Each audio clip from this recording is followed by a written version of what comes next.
Hey, hey, hey, happy Thursday. Come on in, pull up a chair. The Gaming Gang Dispatch is in the air.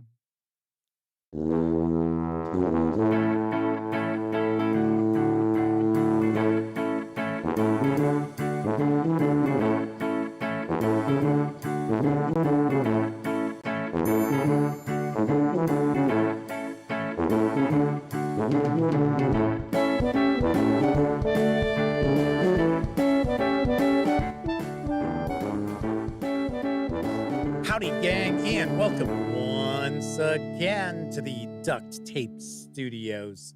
I'm Jeff McAleer, your host, here at the Gaming Gang Dispatch, brought to you by, incredibly enough, thegaminggang.com, of which I happen to be the founder and editor-in-chief. So welcome aboard, everybody. Tonight is Thursday, October 10th, 2024.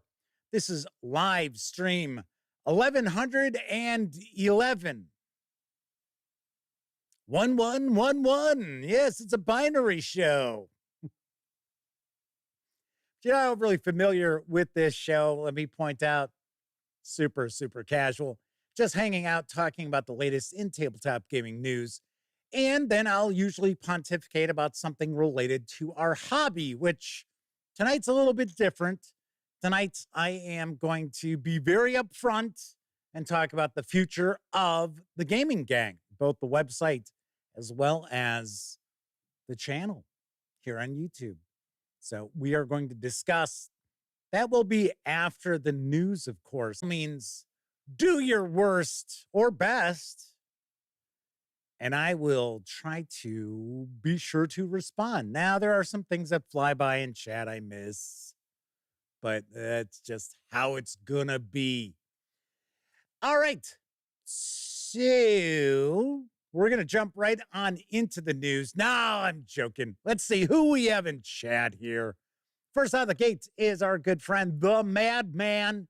Yes, the Motor City Madman is with us, as is Gleeman RX, Tony Urquides, Kevin King, Mike, Sean O'Donnell, Maddie C, Testy Trekkie, Kochansky, Semper Buffo, and we also have Dice Tales. Sarah D is chiming on in with everybody too.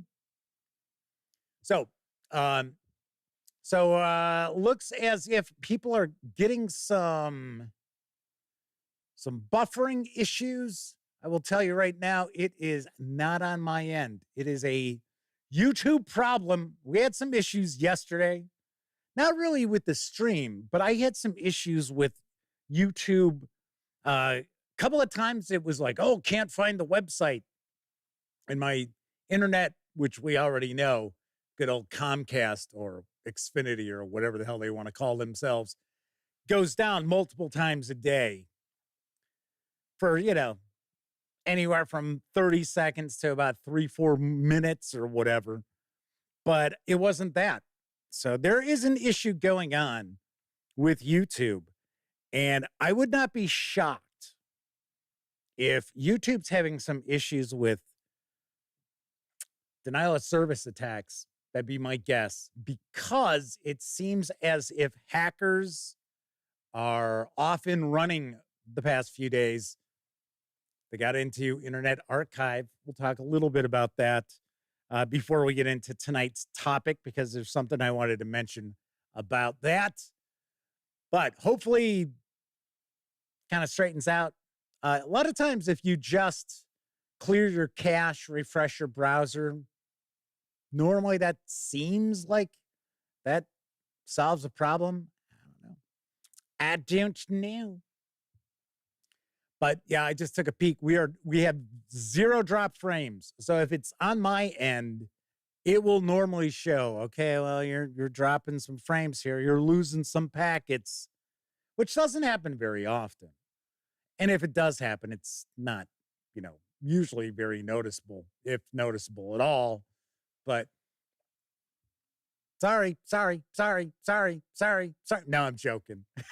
Because people were commenting, it's like, oh, Jeff's on a loop here. What's going on? I'm just teasing you. Flaming Heron is with us. So we've got all three of our chat moderators hanging with the gang tonight. Michael Burrell just popped on in, says, if the feds break up Google, do you think YouTube would get better? No, I honestly don't. So I think it'd probably be, honestly, it could get worse. Could become worse. Depends on who would buy it, right? Yeah, there are other Elon Musk-ish villains out there, super villains. You want to see a real world Lex Luthor? Go take a peek at Elon Musk. All righty then. So let's jump on into the news, because currently up on Kickstarter is the card game Split the Horde. And I've got the lowdown from N Publishing. The dragon is dead. You and your heroic companions look down at a horde of unimaginable wealth. Still battered from the epic fight with the dragon, you know an army of scavengers will soon approach. You can't stay long. With gold and silver all around, you sift through the board for items of special value before negotiating who should get what. You will undoubtedly leave with more wealth than you can spend in several lifetimes, but wealth alone is not enough. Bards are sure to give you a fantastic title when they sing of your exploits, but will your haul enable you to claim the most impressive titles? Split the Horde is a competitive card game for 2 to 5 players and takes around 20 minutes to play. Players take the role of a classic adventuring class in order to win titles. The game is played in a series of rounds. Each round, players will search the Horde for treasures, make deals with other players, and add treasures to their haul. The game features hidden victory points, set collection, and I cut, you choose mechanics. The game ends when all the treasure has been split, and all scoring takes place at the end of the game. There is a short Kickstarter video for Split the Horde, so let's take a peek.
Once again, Split the Horde is for 2 to 5 players, ages 14 and up, plays in around 20 minutes. This project is fully funded over at Kickstarter, and you can reserve a copy of the game for a pledge of approximately $20 through October 24th. Aha, my birthday. Expected delivery is next April, unless you happen to be a reviewer. Well, then you actually have a copy of it right now, or at least the cards I've got copies of. And if you're curious about Split the Horde, this weekend I will share my review. So it's a short video. So, okay, I take that back. It's really not a review. It's a preview, but I tell you what I think of the game. So there is that. Take that for what it's worth. Matt Rost and First Level DM RPGs, as well as Typical DM's mini chest. Got a lot of DMs in here tonight. They're all joining us in chat. Welcome aboard to you all. Let's move on to some role-playing game news because now available in print and PDF for my pals over at Kobold Press is the Tales of the Valiant Game Master's Guide. Here's what I know. The Ultimate Game Master's Toolbox. Great storytellers make great stories. The Game Master's Guide for the Tales of the Valiant role-playing game contains everything Game Masters need to build deep narratives, exciting combats, and compelling adventures. Learn what your players enjoy, customize your game to their play styles. Ha! Yeah, right. You're going to adjust to my game mastering style, damn it. And keep everyone engaged and enthusiastic. Start world building with plenty of tables, checklists, and creative prompts to craft a unique, fresh setting. Raise your exploration, social, and combat encounters up a notch with advanced tools and techniques for maximizing their potential. Homebrew original monsters, character options, and more like the pros with advice, best practices, and building block examples. Build your world, craft your adventure, run your game. The 307-page hardcover carries an MSRP of $59.99. Right now, you can grab the PDF alone over at Drive-Thru RPG for $34.99. I'm certainly hoping I am going to get an opportunity to check this out at some point. I have requested a review copy from my friends over at Kobold Press. Fingers crossed. See what happens. My review of Campaign Builder Castles and Crowns is on the horizon, so I do want to mention that since we're talking about Kobold Press. But I am kind of curious because this isn't supposed to be I guess I would say it's not supposed to be like a required book. Like, oh my gosh, you have to have this book in order to run Tales of the Valiant. That's why the Player's Guide and the Monster Vault were released at the same time, because it's my understanding those are the two books that you need. We'll find out. We shall find out. And once again, fingers crossed, we get an opportunity to take a peek. Melwinius from York and Kathy Evans and Stacking Limit are popping on in, as is Johan Thielander. Maybe it's Thielander. Welcome aboard. Johan says they've never made it to a live show before. Well, thanks for joining us. Pete Strakulich is also stopping on by. So it looks like we've got chat rocking and rolling. Dicetail says $34 for a PDF. Ouch. That's not crazy. We see crazy. We see some crazy stuff with PDF pricing sometimes. I have seen PDFs that were 20 pages that people wanted $20 for it. It was like, what? For a PDF? I don't know. Lord Cost 2000 is also swinging on by. Fleming Heron says they really do want you to buy a physical copy. You can get the hardcover and PDF for $69.99 over at Kobold Press. Just so you know, it's $10 more if you're buying the physical book. If you're just getting the PDF, it is the same price over at Kobold Press. So that's why I always mention Drive-Thru RPG, because I'm an affiliate. You're going to pay the same amount. So why not help the gaming gang keep us around by going to Drive-Thru RPG? Moving right along, the hotly anticipated Warhammer Fantasy Roleplay Dwarf Player's Guide is now available in PDF. I've got the latest from Cubicle 7 Games. Deep within their mountain holds, the dwarves stand defiant, as unyielding as the cold stone beneath their boots. Explore the rich history of the dwarfs' mountain strongholds and their time-honored traditions in this comprehensive guide for players who want to delve deep in the heart of Kaza's Encore. The Dwarf Player's Guide provides everything players need to truly become one of the children of Grungni, packed with exciting new careers, weapons, vehicles, runic magic, and much more. Whether defending your ancestral halls against rampaging orcs and goblins, damn those green skins, or seeking redemption through glorious vengeance, the Dwarf Player's Guide is essential for forging a legacy as unbreakable as Gromril itself. It's a comprehensive look at the rich battle-scarred history of the dwarves with exciting new career options, including brewer and runesmith, that offer unique new opportunities for players. Arm yourself with devastating weapons and resilient armor forged in the depths of the great halls. Forge potent runes as you learn the ancient craft of runesmithing. Also includes a detailed look at the pantheon of ancestors and the legends that dwarves revere and honor to this day. Now, right now, you can actually pre-order the 144-page hardcover with PDF. So that means you would get the PDF as soon as you place your order.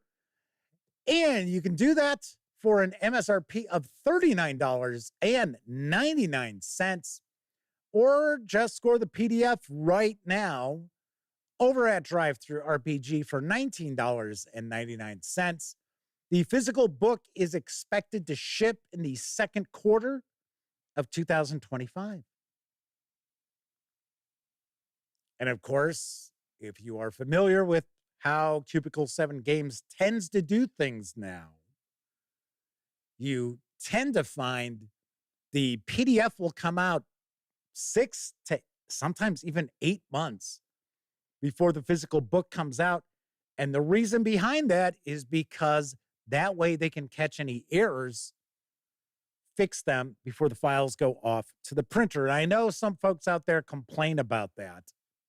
They're like, yay! What did I see somebody comment one time? They were really upset, and they were talking about it's like they shouldn't be the quality control. But it's a PDF. They make changes and they update the PDF. I don't understand what the big deal with this person was. It'd be something else if you got the book and it had all these fucking errors in it. You'd be like, well, guess I wish I was quality control on this. Sarak Zoran, #1, is popping on in with us. So some discussion of Black Friday's getting ready to start. Ooh. We're still quite a ways away from Black Friday. Although, strangely enough, there are a lot of retailers who in the past week or two have been doing their, like 4 or 5 days of sales. Like it's the pre-Black Friday. It's like, yeah, okay. It's like, jeez. A new remastered edition of the classic fantasy adventure Fever Swamp is available from Exalted Funeral. Here's the scoop. After years of slumber, the Emmy Award-winning classic D&D hex crawl adventure Fever Swamp is coming back to print. Features the original team of Luke Gearing and Andrew Walter, and they make the swamp bigger, better, and damper than it's ever been. Fever Swamp Remastered is compatible with original edition Dungeons & Dragons and modern retro clones such as Swords and Wizardry, Delving Deeper, and FMAG. Kind of surprised they didn't say Old School Essentials, seeing that's published by Exalted Funeral. Fever Swamp Remastered features 15 hex map locations, 2 full dungeon locations, 1 base town, the rotten cult-ridden town of Clink, a mobile map feature, the Corpse Pile, 6 isolated swamp clans to meet with their own customs and peculiarities, almost 20 new monsters to find and get eaten by, riverboat rules for original Dungeons & Dragons to facilitate travel, leaks, sinking, and fighting on board. sickness and infections, 6 horrible swamp witches, as well as miasma and dank. This 88-page A5 sized hardcover with PDF can be had over at Exalted Funeral for $34. And I do not believe, I could be wrong, but I do not believe, at least when I saw this, that you can get just the PDF. At least not at the moment. I take a guess, probably sometime in the future. I've heard people talk about Fever Swamp. In fact, didn't Fear of a Black Dragon, didn't they review Fever Swamp? I could have swore they did. But once again, it is a classic. It is an Any Award winner, and it has been expanded. So it is bigger than it was in the past. So you might want to check that out. All right, on to my final news piece. Following a very successful backer kit run, Two Little Mice have released Outgunned Adventure. Here's the skinny. Outgunned Adventure is a cinematic pulp adventure RPG inspired by the classics of the genre, from the immortal Indiana Jones to The Mummy. Well, the 1999 edition of The Mummy. Outgunned Adventure is the first genre book in the Outgunned line. And you can play it either standalone or as an expansion to Outgunned. In Outgunned Adventure, players take on the role of brave adventurers in search of an invaluable treasure. Outgunned Adventures feature a game system called Director's Cut, a set of mechanics using small pools of 6-sided dice to determine the outcome of the adventurer's actions. When rolling dice, your goal is not to score the highest or lowest possible number, but to roll 2, 3, and 4 of a kind. Making your adventure in Outgunned Adventure is as quick as it gets. Simply choose a role and a trope, and you're ready to go. But don't worry, there'll be plenty of time to further customize your character during the game, and no option or feat will be out of reach, no matter what your role. This 260-page PDF is available right now at Drive-Thru RPG for $19.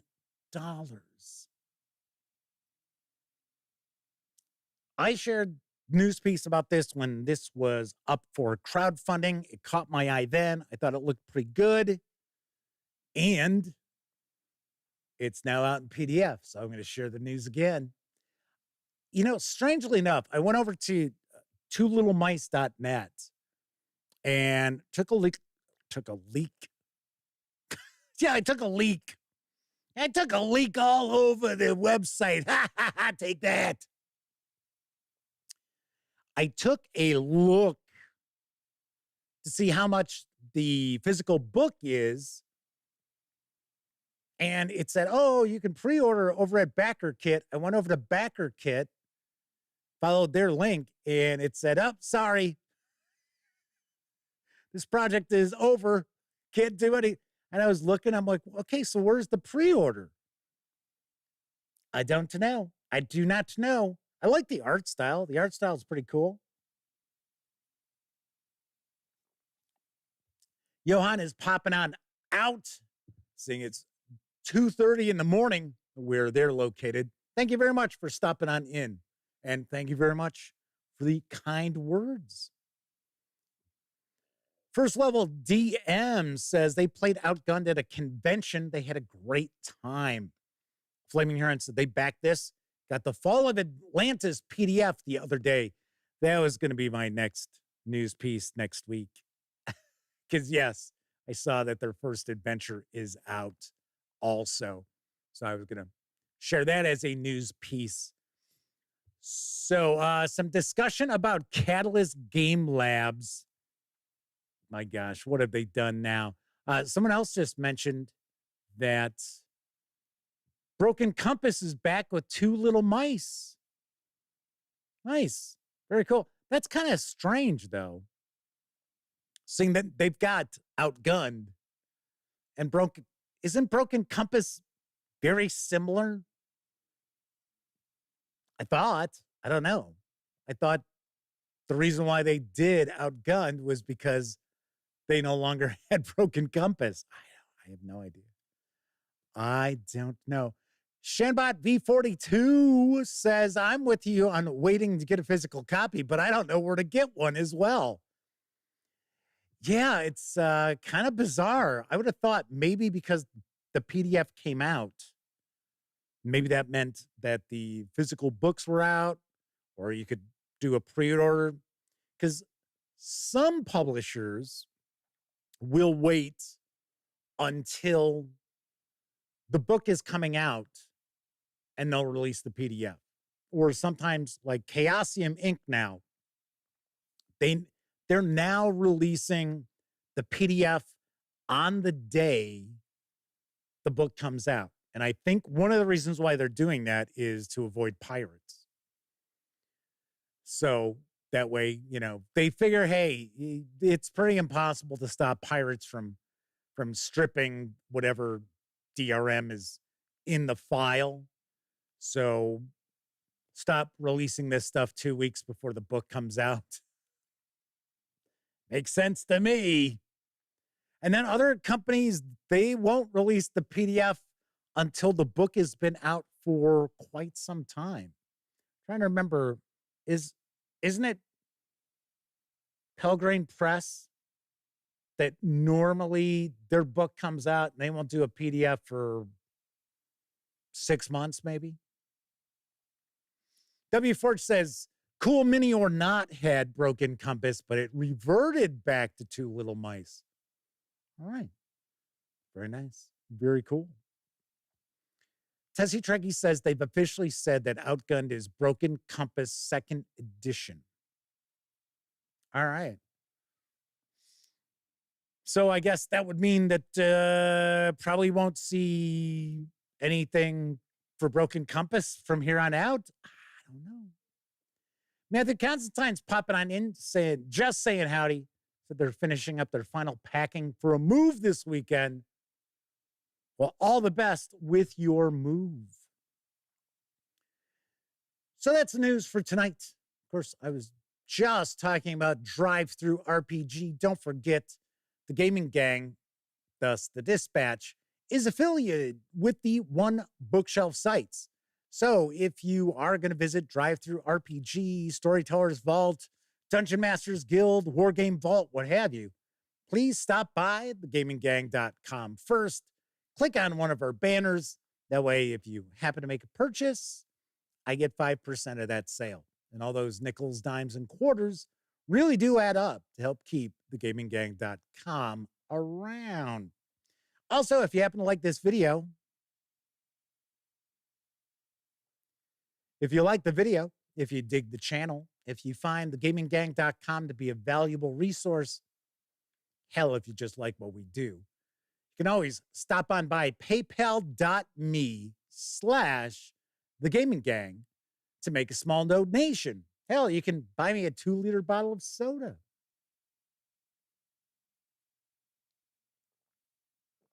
Nom, nom, nom, nom, nom, nom, nom.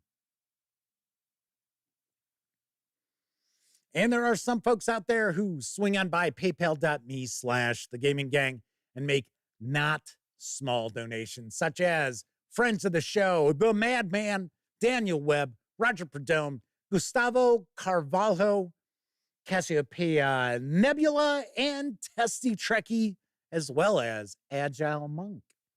Those are just some of the folks who recently stopped on by paypal.me and made not small donations. Much appreciated. And of course, if you don't happen to go to the One Bookshelf sites, not going to go over to paypal.me, you can always help out the channel and the website simply by spreading the word, sharing it with your friends, giving the video a thumbs up, commenting on the video. I keep telling people how important comments are. They're very important. Show engagement. So I appreciate anything anybody can do to help continue to make the website and channel grow. And I am talking about the future of the website and the channel tonight. So we'll be talking about that in a few minutes. Did want to mention, as far as the October Spooktacular over at thegaminggang.com, because the Internet Archive had gotten hacked, all their files are down, and that's where I link to the episodes. So prior to this year, I would always upload the shows to that, except for last year when I actually did video, where I did an intro video for each of these spooktacular radio shows, and I did an outro too. Didn't really have time to be doing that this year. So I did want to share, old time radio shows that are spooky kids. Scary kids, scary. They are not in 3D though. Just have to point that out. They're not even 3D stereophonic sound. But I didn't want to just not do any sort of a spooktacular this year. But sadly, the first 10 shows are not available right now because those files are down. So what I did tonight's show, I actually uploaded the file to the website. So if you have been following the Spooktacular, there is a show tonight at midnight. I don't host it or anything. I just share an episode of the show, of a show, I should say. So there will be one. So I was like, yeah, well, you know what? I guess I'll have to dip on into my collection of files here and upload a creepy episode. So there is that. So you've got that heading your way.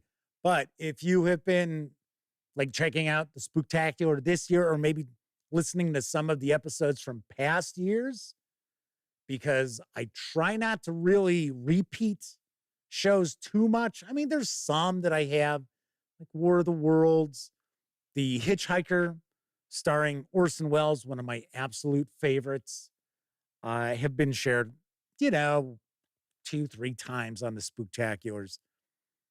But if you've been going to listen to any of them, they are not going to be working at the moment, except for tonight's show. Like I said, the Man says, I was wondering what was going on with the radio shows. I got a late start this year and was trying to listen to them yesterday. Yes, as far as I know, I think it was yesterday this took place. Hackers got in and they actually got all the information. Well, I guess maybe I shouldn't say all the information. They got login information for 31 million people. And Internet Archive doesn't charge anything. So it's not like there's any sort of personal information like your address or credit cards or anything like that, checking account info, none of that kind of stuff. But they also, I guess, threw in an HTML file kind of taunting everybody. So, and then they were undergoing, I believe, a denial of service attack was brought on by it too. So as of this morning, it was not up. And if you go on to X, it says that they've taken the site down so that they can kind of sweep it, I guess. I don't know. It kind of sucks too, because I love Internet Archive. I love the Wayback Machine. It's so funny. If you go to the Wayback Machine, you can actually go take a look to see what the gaminggang.com has looked like over the years. Now, there are some images that don't pull up, but you can go like 5 years ago and see what the gaminggang.com looked like. You can go back 13, 14 years. So you can actually go back to, I want to say it's October. It may even be September of 2010 and see what the Gaming Gang looked like at the beginning minus some images. But yeah, kind of wild, kind of cool. And I have actually done that to track down things that I knew were around in the past, and the websites just are gone. And that is a great source for finding that kind of stuff too. So there you have it. Matthew Constantine says they used the drive-through banner on an order a couple of days ago, had some glitches with the order. Fingers crossed that I got the credit. Well, we'll see. I mean, Gleeman RX says they saw the affiliate link removed from Drive-Thru RPG when they clicked on the homepage link. So they went back and clicked on the affiliate link again. Yeah, that should not be going on. That should not happen. That affiliate link, you know what? Even if it disappeared, it may still have been there. Melwinius from York says there is Lovecraft Radio Theater. Perhaps if you contact them, they wouldn't mind me putting those up for Halloween. I would think they probably would. If they sell those, yeah. A lot of times, so the way I look at it, when I do the Spooktacular, I like to share radio broadcasts. That's why in the past I have shared a couple of Lovecraft adaptations from BBC4, which I thought were just fantastically done. And it's funny because you almost feel like, oh, this is, this is like, this isn't just a narrator reading, but it is. Especially at the Mountains of Madness. You listen to that and you're thinking, oh, yeah, it sounds like, oh, this is it's a radio drama. And it's like, no, it's not. So pretty cool.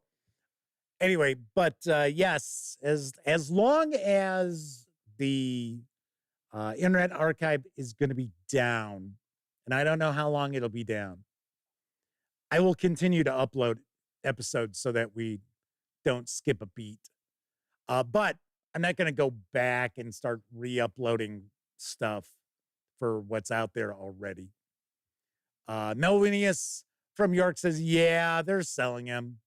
I'm probably right. They're not going to let me. If they're not sharing them on their own website for free, they're not going to let somebody else share their stuff. And even if they were sharing an episode here and there for free, probably don't want anybody else sharing that. All righty. So tonight, I am going to be very upfront about the future of thegaminggang.com as well as this YouTube channel. But first, I think it's time for a brief intermission. Well, wait, hang on. Let me show you the little PayPal.me thing.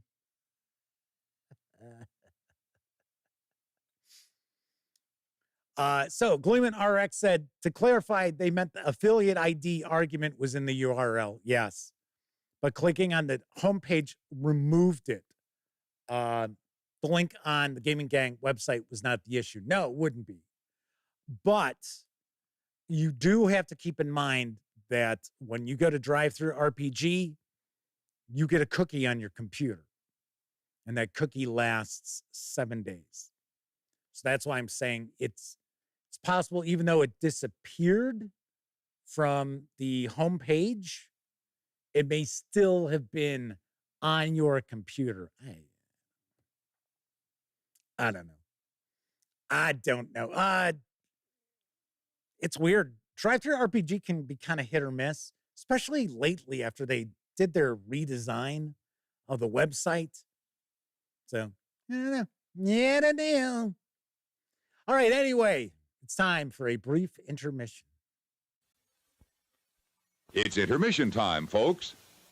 Time out for a delicious snack in our sparkling refreshment building. Every item a fresh, appetizing taste treat.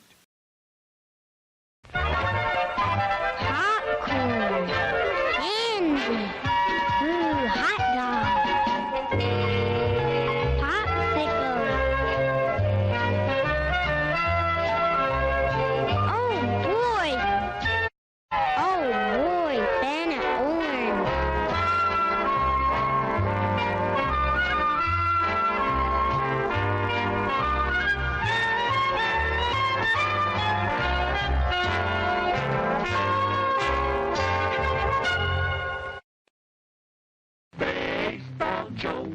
slugger, you know. He made all the pitchers cry. He was frank to admit the reason he hit was Toddy. Toddy, That's the drink for me. Toddy, Try it, Pop, and see. Toddy. Man, oh man, that's the brand new chocolate malt in a can. Yes, sirree. Try Toddy and you'll agree. Toddy is as delicious as the finest tasting soda fountain malted you ever had. Ice cold or steaming hot. Ask for Toddy. Delicious. On sale now at our snack bar. Boy, this hammer reminds me of Wilkins coffee. Why? Because it always hits the spot. Ooh!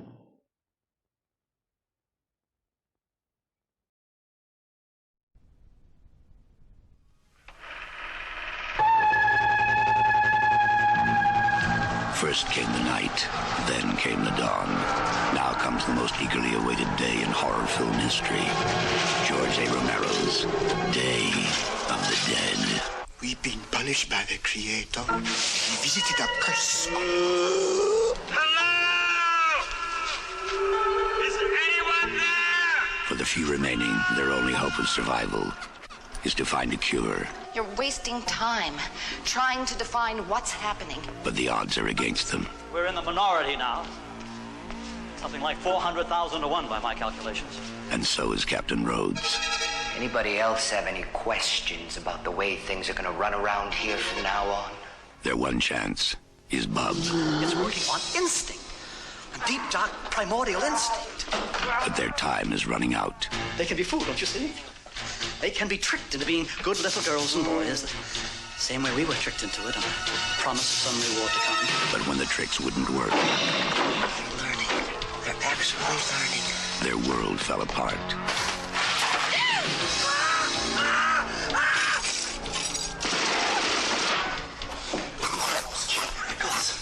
go! God damn it! I'll cut you in half. Shoot that woman or you're dead. Wasn't very nice, you know. That wasn't very nice at all. You can just sit there in the dark and think about what you've done. Think about it. Think. The dead shall have their day. Day of the Dead. Extraordinary, isn't it?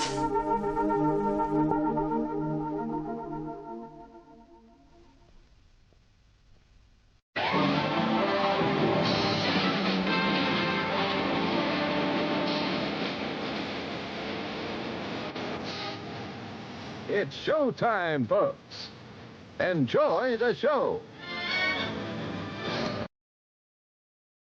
It's showtime, folks. I remember going and seeing Day of the Dead when it came out. In fact, it was the Friday it came out.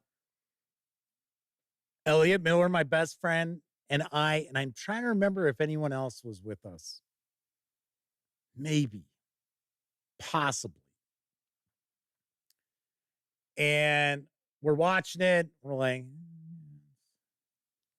man, this is nothing like Dawn of the Dead. I mean, yeah, people are getting bit and stuff like that. And you're like, yeah. But I mean, it just didn't seem as gross. And it was like, oh yeah, which is fine.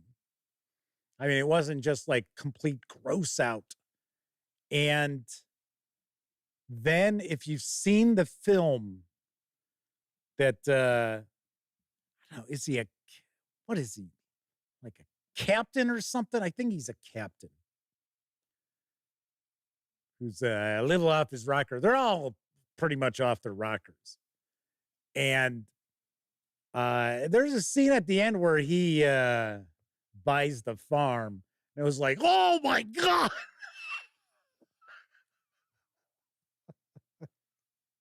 We're like, oh, there you go. There's the gross out. Yes. Matthew Constantine. Choke on it. It's like there's the scene when they're in, it's the canteen and the mess hall, whatever you want to consider it. And the scientist is talking about, they're trying to teach the zombies. That's what Bub is. He's an experiment. They're trying to teach the zombies to do things that, they want. And the captain or whatever starts screaming, and he's like, I don't want them to do tricks. I want them to keel over. GlueNRX says there's a tendency for sequels to introduce irreverency toward the original. I'm looking at you, Jaws 3. I got to be honest, I don't think I ever saw Jaws 3. I saw, no, I did not. That was back when Michael Caine was sort of on the outs. So there you go.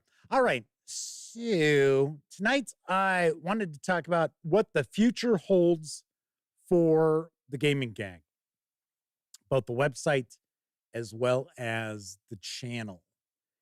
And I got to thinking about this because I was sitting there. So I have press passes to go to Gamehole Con next week. And I had originally booked a room, not, not living it up. Just, Super 8-ish kind of, or no, you know what? I think it was owned by Wyndham, which isn't that big a deal either. Because a lot of times it's just some little chain motel that got bought out by another chain. So the Badger is with us in chat, and Will GM for Food is hanging with the gang tonight too. So anyways, so I got to thinking because I'm sitting there and I'm trying to figure out how the hell am I going to pull this off? I'm like, shit, I really can't afford to do this. And I thought to myself, here comes the adult language. I'm like, what the fuck? I'm like, I'm only going to Madison, Wisconsin. It's a 2-hour drive from here. And I'm like, and I don't have the funds in the gaming gang, what do I consider it to be? The war chest, I guess I'll say, to cover going up there for 4 nights and like food and stuff. So I'm like, son of a bitch. And I was already talking about, I don't know. Elliot can't go. If he could go, he could probably only go for Thursday, and that'd be it. And dragging around a tripod to try to shoot interviews is a massive pain in the ass. Although I don't think it would be as big a pain in the ass, simply because the parking lot is right there, I guess, where this is held at whatever convention center. So it isn't like Gen Con where if you're lucky to park, you're still parked way off someplace. So I was like, damn. And then I was thinking to myself, I never set out to do this to like make a lot of money, which is unlike, sadly to say, a good many people who cover our hobby. And, I'm not knocking them. I'm not, whatever works for them, works for them. That's fine. And I talked about this previously, that we had our shot at probably making some halfway decent coin with the gaming gang, and just, we didn't take advantage of it. So anyway, so I was thinking to myself, I turned 57 in 2 weeks. How long can I see myself continuing to do this? Because it's sort of like, okay, so I I care for my dad. But I should probably go out there and at least get a job where I'm working 24 hours a week or something like that. I could probably pull that off, especially if I was working like graveyard shift. That wouldn't be really too much of an issue, I don't think, around here. My dad's 88 years old. So, he's had a triple bypass himself. He has memory issues. It's more and more I'm taking care of financial things that he always would handle in the past. Which is fine. It's just, yeah. When you see a parent, aging in front of your eyes, well, you're aging yourself. Yeah, it's kind of strange. So anyway, I was thinking, well, how long am I going to keep doing this? And don't get me wrong, I enjoy the hell out of doing this. I'm not saying, oh man, I've had enough of this, man. I'm leaving. No, not at all. But I can't see myself being like 60 years old doing this. And part of it is because it seems more and more that the game companies out there, as well as a huge chunk of the audience out there, doesn't really give a shit about my outlet or me or my correspondence. And part of it is because, I'm not the demographic that they're looking for anymore. So I don't know. It's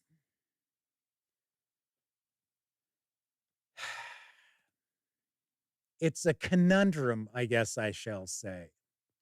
And the thing is, I don't want to be the sort of outlet where it's like, oh, go to my Patreon. I had a Patreon previously, but it was just, hey, if you like the website, if you like the channel, donate, like PayPal.me is, right? Same thing. And the reason why I got rid of the Patreon is because of all the shenanigans they started and how they were taking a bigger and bigger chunk of the donation, the monthly donations people were making. And in some ways, some of the things they were increasing their processing fee or some nonsense like that. And they were passing that on to the supporter, the backer. So if somebody signed up and they said, hey, I want Patreon, I want to donate $1 a month. Well, Patreon was charging them like $1.25. And people were like, when they did that, about half of the patrons were like, yeah, you know what? No, this is ridiculous. And I agreed with them. And that's one of the reasons why I was like, you know what? I'm not doing Patreon anymore. Because for one, they were taking too much already just from the donation itself. And then they were adding more on to what people were donating. So it's like, oh, you want to donate $2 a month? Excellent. That'll be $2.50. Which I get it. It's like, oh my God, 50 cents. I can't afford another 50 cents. Well, I'm not here to tell people what they can and can't afford to do. I'm not like some other people who are on YouTube, who I actually like. Yeah, it's probably a little too much inside baseball as far as content creators out there. But that was why I decided, hey, you know what? I'm just going to set up the PayPal.me. They only take a few cents out of each dollar. They're not hitting anybody else up for, processing fees or anything like that. No, that comes out of my end of things. So, let's see. Quite a few people are talking about things in chats, and I'll get back to the topic here. Agile Monk says, man, I'm really late. Hope I didn't miss the main discussion points. No, I had just actually started as he came in. The Badger says they're still alive in Helene ravaged East Tennessee. All the best to you and your friends, family, your neighbors, everybody there. Not a good situation at all. And people are, oh, there's no climate change. Did you see all those tornadoes that hit Florida? That's not normal.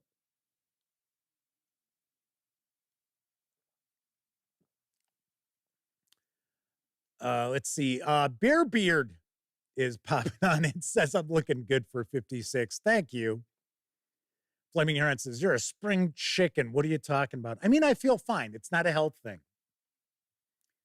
I'll be very honest. I have the impression at some point in time, my cardiologist is probably going to have me go have another stent put in. But I don't foresee them having to crack me open again. But, yeah, I mean, as far as my health goes, I'm okay. I'm all right. It's not like I'm like, oh, sorry, guys, got some bad news to tell you. So let's see. Game Cat says, not sure how many of us here are the demographic they're looking for. I know. I'll get into that in a little bit. Flame Heron says, Jeff is my sort of vintage. Jose Fernandez has joined us. Says, I enjoy watching you as long as you stay on. Flaming Heron says, I don't want to see you go under the knife again. No, neither do I. I wouldn't even want to go in to have another stent put in. Ugh. That just sucked. The funny thing is, the recovery from the triple bypass, in my opinion, was far easier than the recovery from the stent because they had to go through my groin. And then I had to spend 12 hours flat out on my back. And of course, I was awake. So it's like, da-da-da-da-da.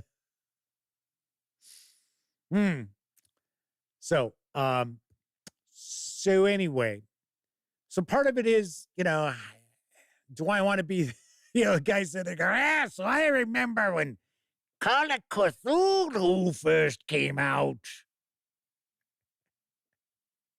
You kids, you don't know Lovecraft role-playing like I know Lovecraft role-playing. No, I don't want to be that guy. But, and then also, it's not every company, but it's a lot of companies out there have changed up how they do marketing and their relationships with reviewers. And some of them have just become an absolute pain in the ass. And on one hand, it's sort of like, okay, well, I would love to be able to cover stuff because I've been covering the company for years. And when I don't cover things, then people start thinking, what's going on here? Did XYZ company find itself on Jeff's shit list for something? Or is Jeff on their shit list because he did a review of something and they didn't get the sort of score that they figured they deserved or something like that, which is never, it's not the case. It's just, we see, and I've talked about this many times, that we see these marketing people come and go left and right. Some companies have a new marketing person every 3 to 6 months. And you got to reestablish a relationship once again. And kind of a pain. And depending on who they bring in, they sometimes don't feel I'm the demographic they want.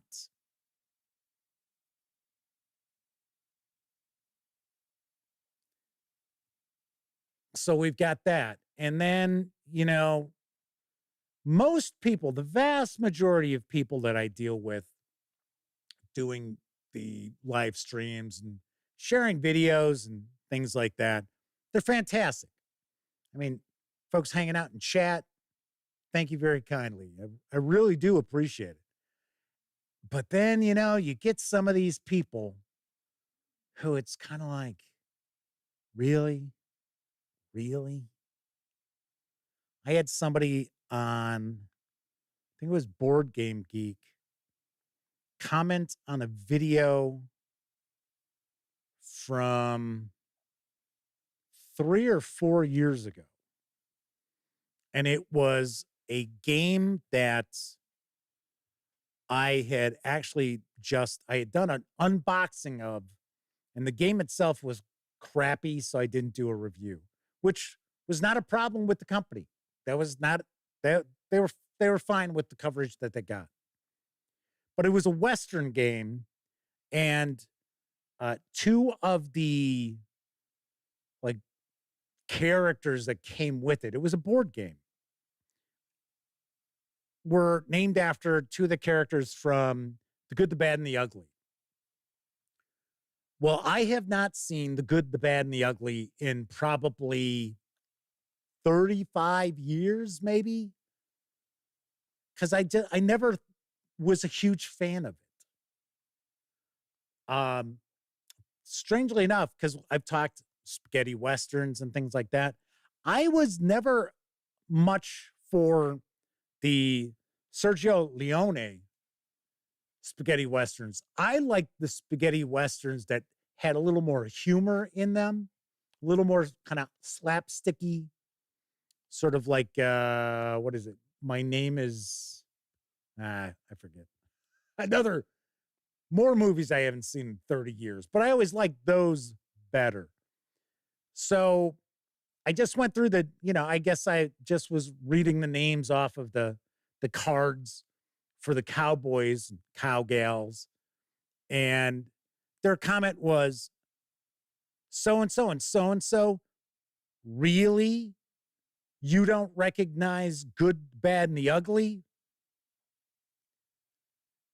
And this was just the other day. Michael Burrell, My Name is Nobody. See, that I was going to say Nobody. I'm like, no, that can't be it, is it? Because I think there were like 2 or 3 in the series. So I thought to myself, really? You're commenting on a video that's 3 or more years old about this, and you got to be an asshole about it? It's like, really? It's like, what the fuck is wrong with some of these people? So that's a little bit of it too. It's like, part of me thinks, yeah, how much more bullshit do I want to take from people? And the thing is, the great majority of people who comment, are great. And I know a lot of times, many of you will not see some of these asshole-ish comments because for the most part, I usually just delete them. Problem is, I got to see them first.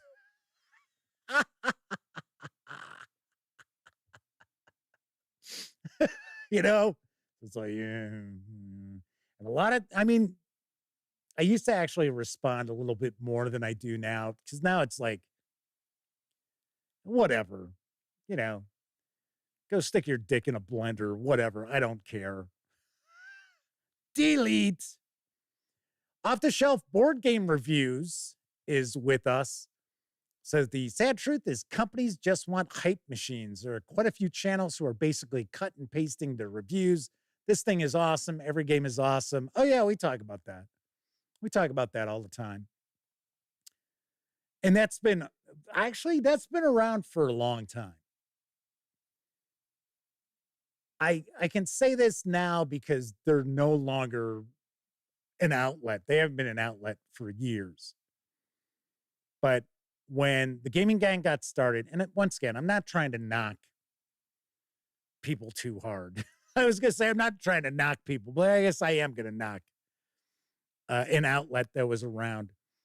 It was a podcast. So they didn't have a website. They didn't have news and stuff like that.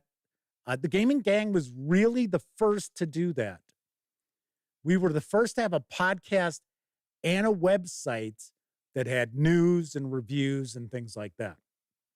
Everybody else was either one or the other. And it was Game On with Cody and John. And I never met them. I mean, they sounded like they were nice guys on the show, but every single review they would do, oh, this is awesome. Oh, this is awesome. This is great. This is great. This is what an awesome game. This game is so awesome. And I listened to a few of their episodes. And because, you know, when you're starting off, you're kind of like, okay, so what are we? I never look at this as a competition, but I was also kind of like, all right, so what are we going up against here? And it started by Elliot introducing me to listening to the Dice Tower. So anyway, so I was listening to it and I was thinking to myself, are you telling me there isn't a single game that these guys have played that isn't awesome? I'm like, come on. Let's get real. But Doomed Colonist is with us. Said they just projectile sprayed on their laptop with the Blender comment. Well, it's true. I mean, these people just, you know, sadly enough, there's a lot of misery in this world, which is brought upon people by themselves.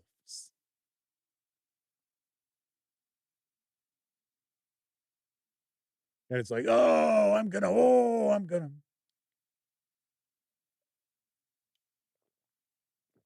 It's like there's too many victims out there. The only thing they're a victim of is their own bad decisions. And of course, they're miserable because of their bad decisions. And misery loves company. So why not make someone else miserable? And that makes you feel a little bit better. Just not my style. Not my style. GM for Food says, I want a whole stream where Jeff just says shit list the whole night.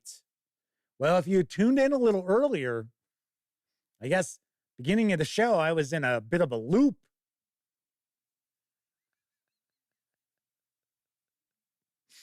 I guess it was just repeating or whatever. I don't know. Well, GM for Food says on their channel, they avoid negativity, but their theme is basically stuff I like. I try to present a positive spin on our hobby, but I'm also not someone whose head is stuck in the sand.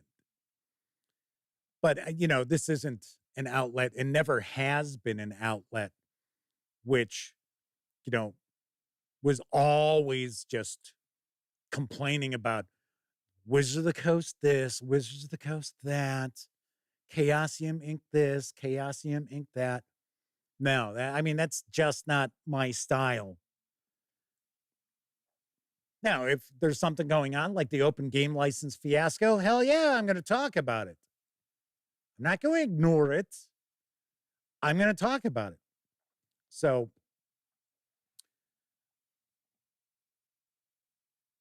Flaming Heron says they've been getting some random ads where they're like, huh? Yeah, see, the thing is, the ads, like, as an example, I changed the setting of the ads, I finally tracked down where you can do it, which obviously it doesn't. And I set it to show an ad once every 12 minutes because that's about what I do with the videos I upload.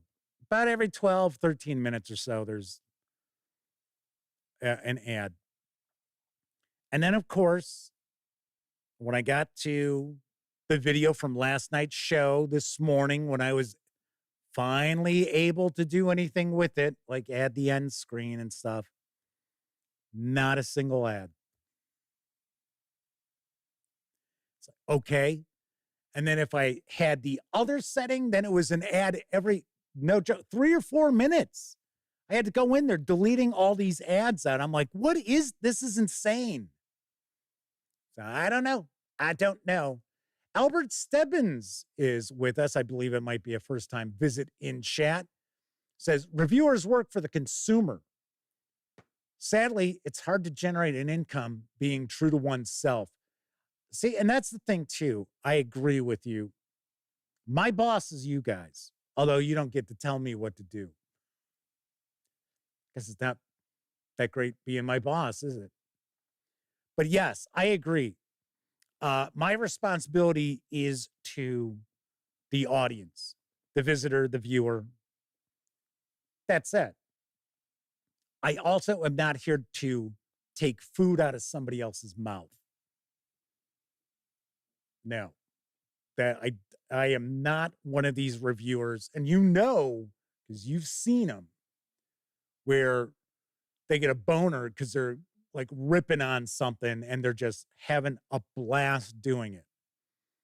They're like, oh man, and very rarely do they ever encounter something which meets their mile-high standards. So they tend to, rip on stuff. And you can see it's like they've got glee in their eyes. They're like, yeah. And they almost seem like they're bummed out when they have to give something a halfway decent review score. Royce is with us, says a lot of reviewers simply don't publish bad reviews. They only air good reviews. I will not share a review of something unless it's something that I feel that the company can take the hit. So if it's somebody's self-published adventure or something like that, no. I'm not going to sit there and be like, oh, yeah, this is a 3 out of 10 or anything like that. A Wizards of the Coast, yeah. Yeah, that I would do. Paizo, one of the reasons why I had Sammy start doing the Paizo reviews of especially the adventure paths was because I was a lot harsher on them than she is. And I know that the Pathfinder 2nd Edition adventures aren't necessarily designed for someone with my sort of mindset about role-playing games. And that's fine. I don't think that publishers should everything should be cookie cutter. It's all the same 5e based stuff. It's all D20. Well, we remember the D20 days. I don't remember them that well because I wasn't running any D20 stuff, but still. Coco B is hanging with us. Said, in the past, I've heard you say you reach out to let them know if your review would be negative. Yes, I do. If it's going to be like 6 or higher, I don't. If it's lower than that, I do. And funny enough, there used to be a lot more publishers who would say, yeah, go ahead. That's fine. You can go ahead with the review. But nowadays, because there are so many more people who are reviewers of tabletop gaming, especially board games, that now a publisher, some publishers avoid people like me. They don't want to send anything out to reviewers like me because they know that I'm going to tell, I'm going to tell it like it is.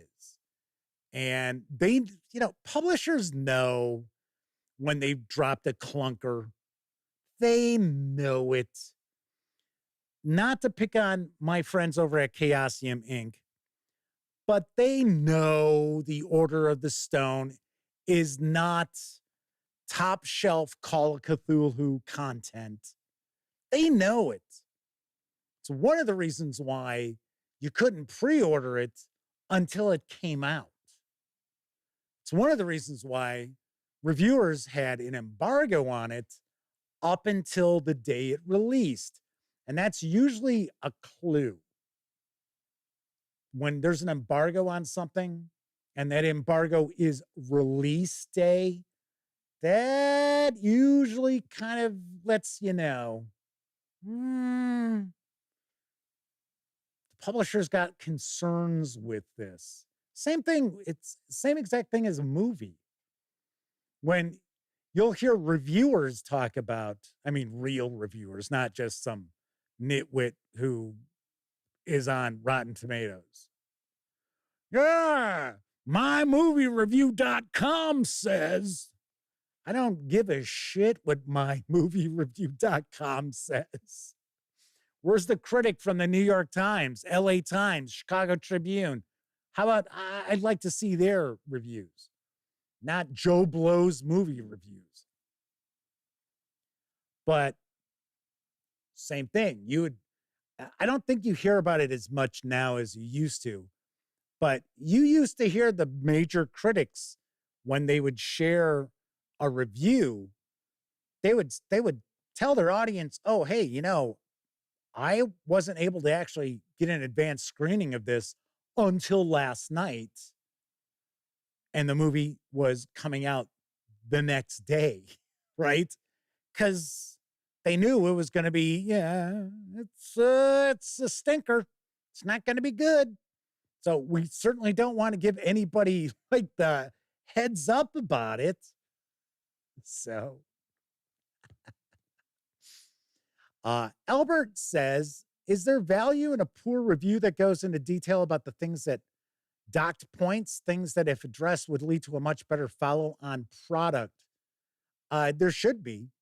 There should be. I'll be the first to point out years ago when I'd say probably about 2014-ish, it was not unusual for Victory Point Games to make changes in their game design after they had published it.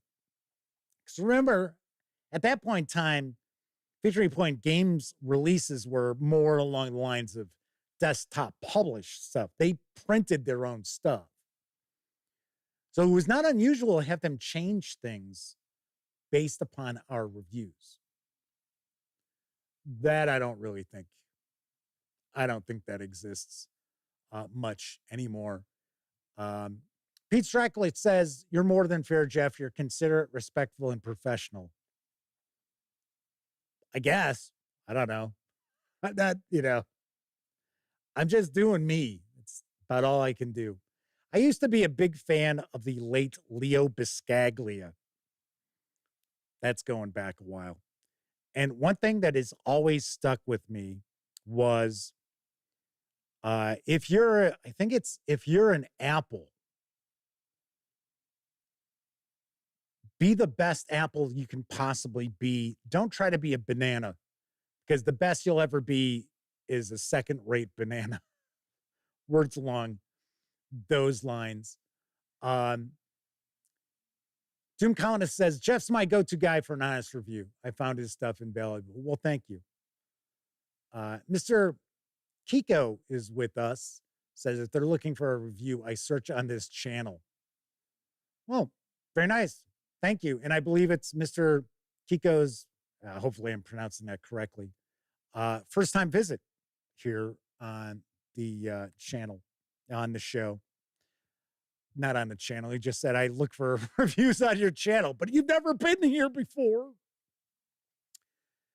So anyway, back to the topic. I don't know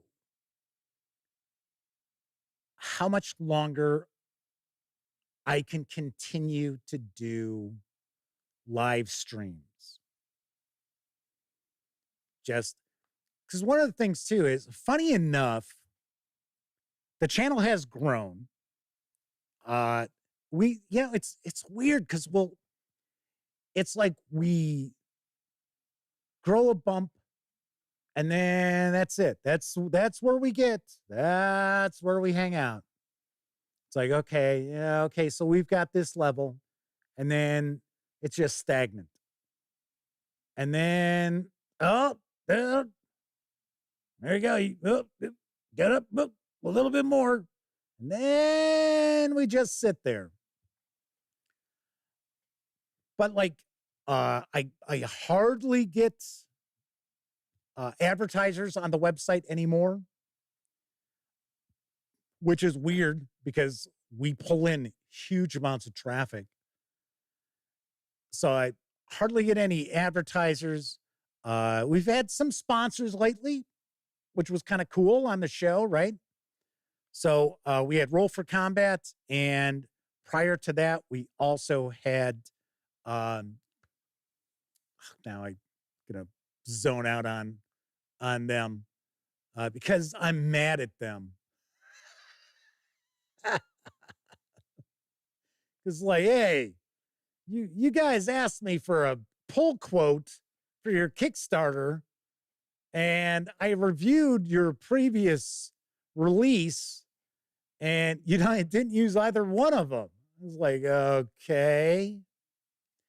Ed for Life asked, do I pay YouTube to advertise or promote your channel? Well, when you don't really make anything, you can't actually pay people. And that is part of another problem that any sort of critique of our hobby, outlets that cover our hobby, it's another issue that we've got is that essentially people notice the sort of money that Tom Bassel brought in on his Kickstarters. So that's something else. I did a Kickstarter once, years and years ago. I think it was 2011, 2012-ish, somewhere around there. And I felt weird. I did. I felt kind of strange. It was like, but people noticed how much Tom Vassell would pull in. So we have outlets that came out since then that had financial backing to get them going. And many of them paid for YouTube subscribers. So you can't have an outlet come out of nowhere and they've suddenly got 70,000 subscribers in a week, and all they have are 3 videos, grand total of maybe 30 minutes in length, and they're absolutely nothing to write home about. And yes, I have been contacted by people saying, hey, I can provide you X number of subscribers on YouTube for X amount of money. And I'm like, no. No, thank you. Same thing with like X, formerly Twitter, Facebook, things like that. There are outlets out there. They shelled out money, bought themselves phony bot subs and followers and things like that. It's just not my style. But the thing is, most publishers will see, oh my God, I've never heard of these guys. And they've got 100,000 subscribers. Wow. And they've got 10 videos. Holy cow. And it the publishers, it doesn't click in their head. Hey, it's bogus. That's why if you look at, and once again, there are a great many honest and legitimate people out there covering the hobby. Don't get me wrong. I'm not trying to say that, oh, well, I'm the only honest person around. That would remind me of someone that I would absolutely not want to be affiliated with in any way, shape, or form. But there really are kind of like, I call it the usual suspects, right? So it's the usual suspects as far as I lifted it from Casablanca. As far as when you look at a Kickstarter.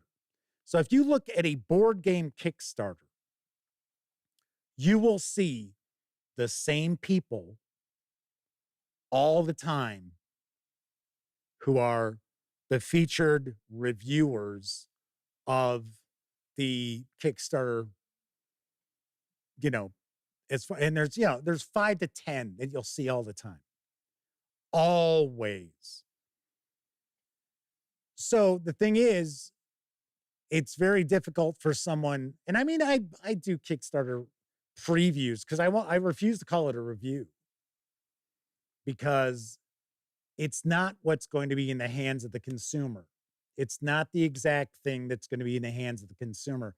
And I have had situations where a publisher has sent me an item that is 99% what the consumer is going to receive.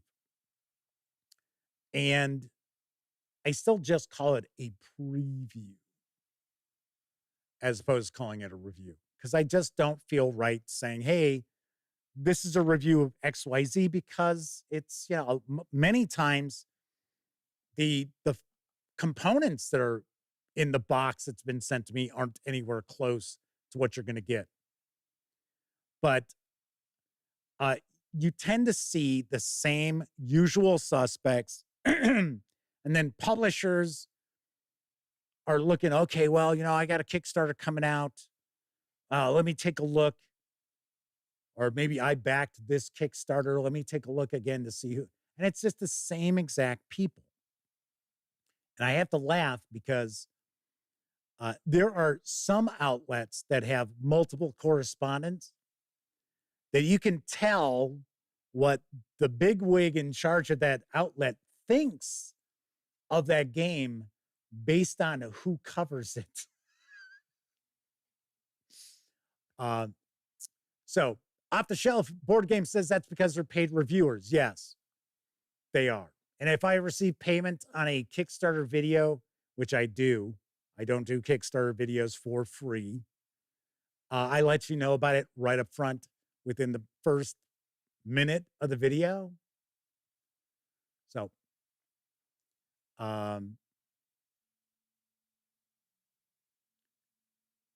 so Albert says, if a review does not include things I would have changed, then it's suspect. No product is that perfect. I disagree. And I'm not saying that a product is that perfect because our 10s are rare. Our 10 out of 10s are rare. But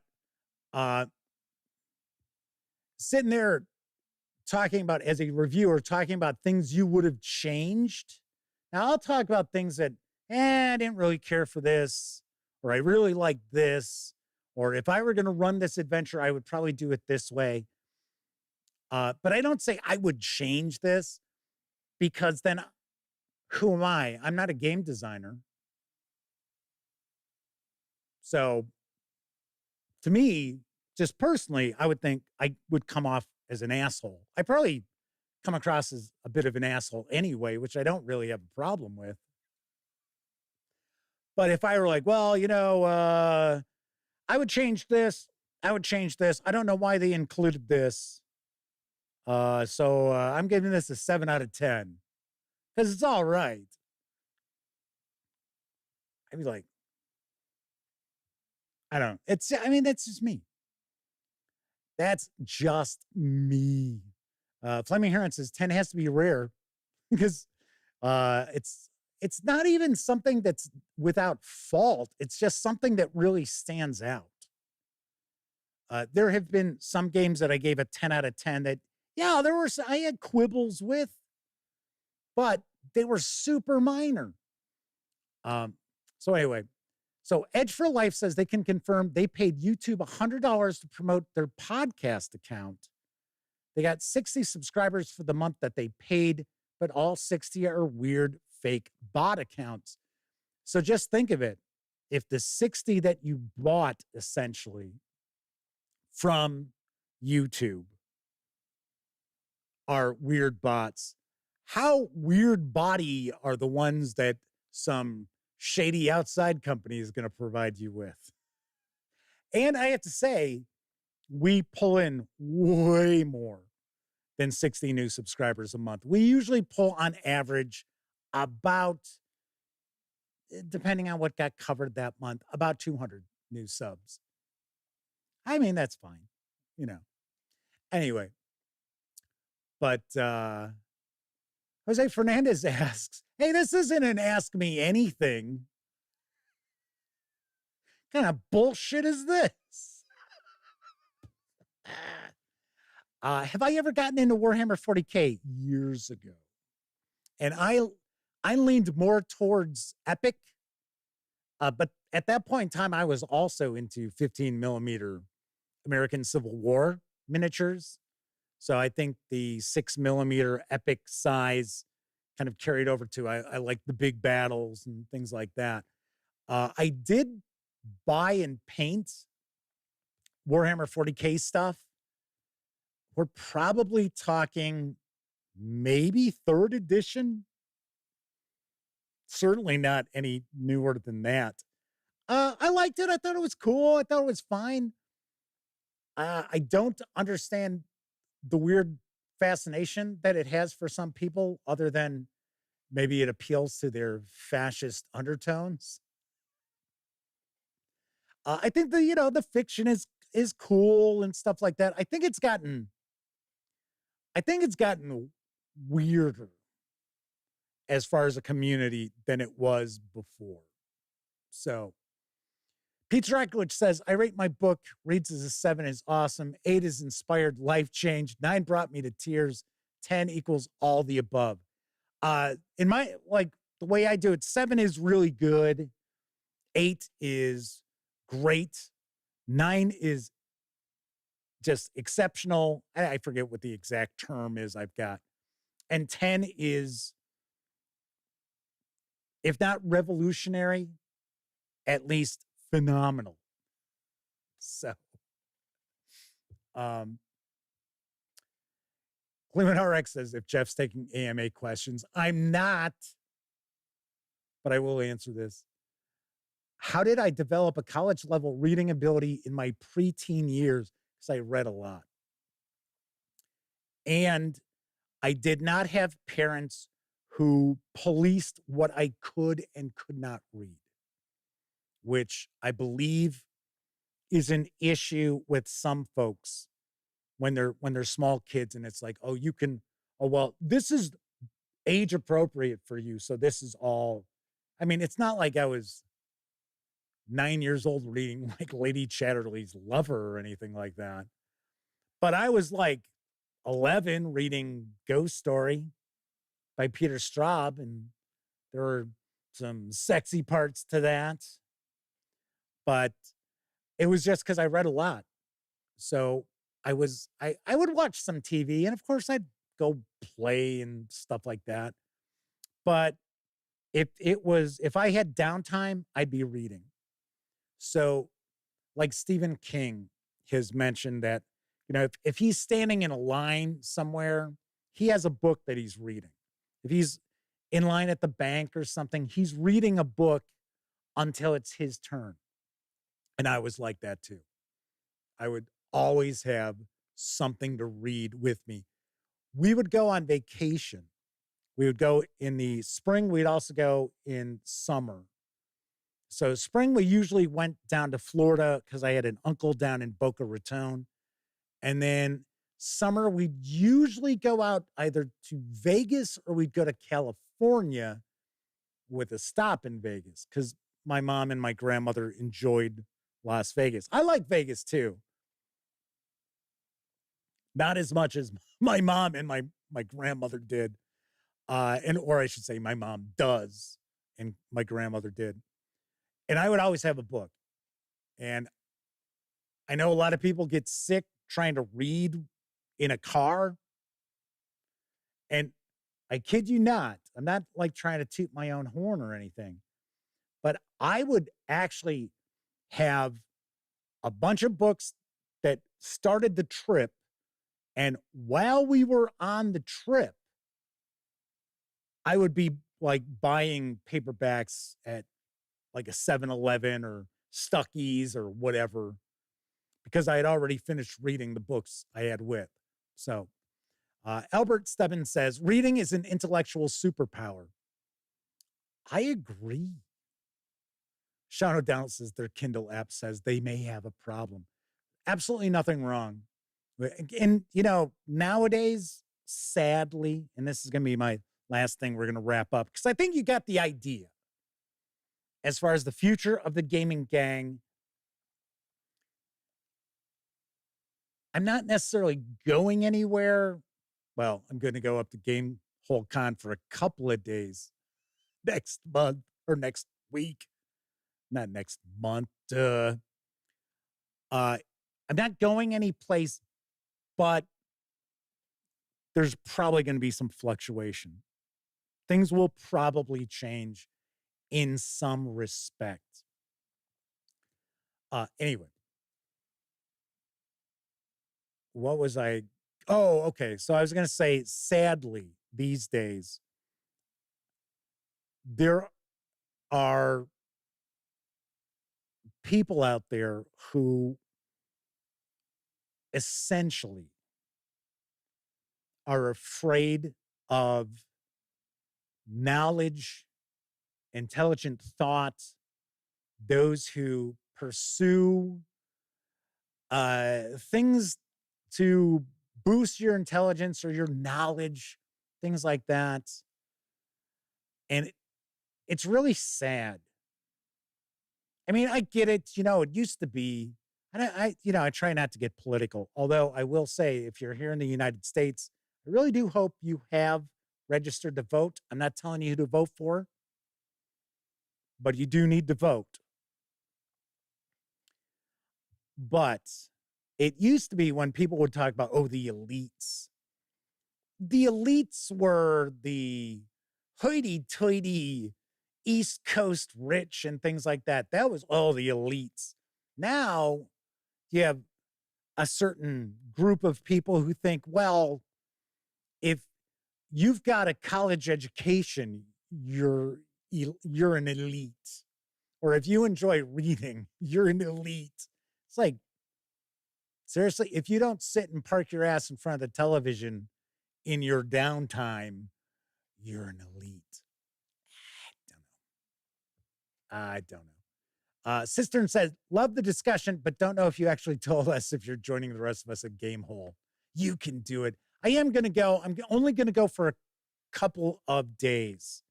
So what I've done is I've got a room for Wednesday night and Thursday night. So I figured what I'll probably do is probably early Wednesday afternoon, I'll drive up there. Then I'll go get my badge, because I know we can get our badges until 7. And then I'll probably grab something to eat. I'll probably look to see what's around where I'm staying. You know, see if there's like a restaurant, bar, or anything like that. Probably bum around there a little bit. And then I will be hanging out on Thursday, and I will check out the motel on Friday, go over to the convention center or whatever it is. I think it's the Alliant Center. And then I'll probably hang out there until, I would guess after rush hour. And then I'll head back home. So Jose Fernandez says, thanks for answering the question. Sorry for starting a mini AMA. Well, it's kind of funny because it's not an AMA, right? But I was getting more questions than I get in some of the AMAs I've been doing. So there you go. Ray says 100% on your elite comments. Bang on. And I'm not trying to denigrate people, but when I was a kid, when I was growing up, when I was in my teens, when I was in my 20s, even my 30s, and I am not that fucking old. I certainly don't feel that old. Um, People strove to improve themselves. And they did it in ways that wouldn't necessarily reflect in their savings account or their checking account or the number of dollars in their wallet or number of credit cards that they had. That people tried to better themselves in various different ways, right? And a lot of times it was just so they felt better or they enjoyed what they were, you know, messing around with, right? Art, reading, writing, those kind of things. Now it's sort of like, oh, you're trying to improve yourself? Oh, what are you trying to, what are you better than everybody else? It's like, seriously? Really? Like I said earlier, before probably quite a few people popped into chat, sadly, we now live in an age where there are people who are miserable, and they are miserable because of the poor choices they've made in their life. That is vastly the reason. The reason why they're miserable is not based on the other. I mean, that could have things to do with it. Don't get me wrong. I'm not saying it's all homegrown, right? But the great majority of why they're miserable is brought upon them by themselves. And they just want to share that misery. And making other people miserable makes them feel better. It's like we've taken the audience from the Jerry Springer show and populated all of the United States with the people that were in their audience. It's weird. It's weird. All right. So that is it for this time out. Next week, there will be one show and one show alone because I just told you I will be going to Gamehole Con. So that'll be Wednesday and Thursday. So no shows Wednesday and Thursday. And then on the 24th, it is once again, my 57th birthday. So my mom's birthday is the next day. My sister-in-law's birthday is the same day. So we always get together at my brother's to celebrate our birthdays. So there will not be a show on the 24th. So really in the next 2 weeks, it's going to be 3 shows. See, I told you, that's it. I'm done. I'm doing 3 more shows. That's it. Actually, it gave me a little opportunity to recharge my batteries too. So that's kind of cool. Anyway, so yes. So next Tuesday, only one show. And I will come up with an interesting topic for that show. I will try to make it horror related in some respect. Can't guarantee that'll be the case, but I will give it a shot. All righty. If you are watching live, thank you very much. We had a really nice chat rocking and rolling tonight. And if you took part in chats, tip of the cap to you, because not only are you keeping me company, you are keeping each other company too while I babbled on and did the news and things like that. But of course, I know a lot of folks out there, they don't have an opportunity to watch live. Doesn't matter if you're watching live or on Memorex. Really do appreciate you taking time out to watch any of the over 2,000 videos here on the channel. And of course, when you're not watching videos on the Gaming Gang channel, be sure to visit thegaminggang.com for all latest in tabletop gaming news, reviews, and a whole lot more you will not find on YouTube. You know the drill. Get your geek on at thegaminggang.com. Everybody enjoy the rest of your week. Have a wonderful weekend. As I already mentioned, I will be back on Tuesday. I'm Jeff McAleer. I appreciate you watching. And as always, certainly hope all of you get to enjoy plenty of great gaming with your gang.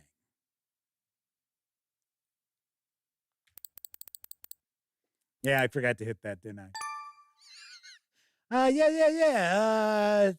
Yeah. If you like the video, give it a thumbs up. Subscribe to the channel. Yeah, that's it. If you haven't subscribed, subscribe. If you do subscribe, ring that bell. It'll not only let you know when this stream is live, also let you know when I share other videos, such as my upcoming review of the Savage Worlds Player's Guide from Pinnacle Entertainment Group. Yes. See you next week.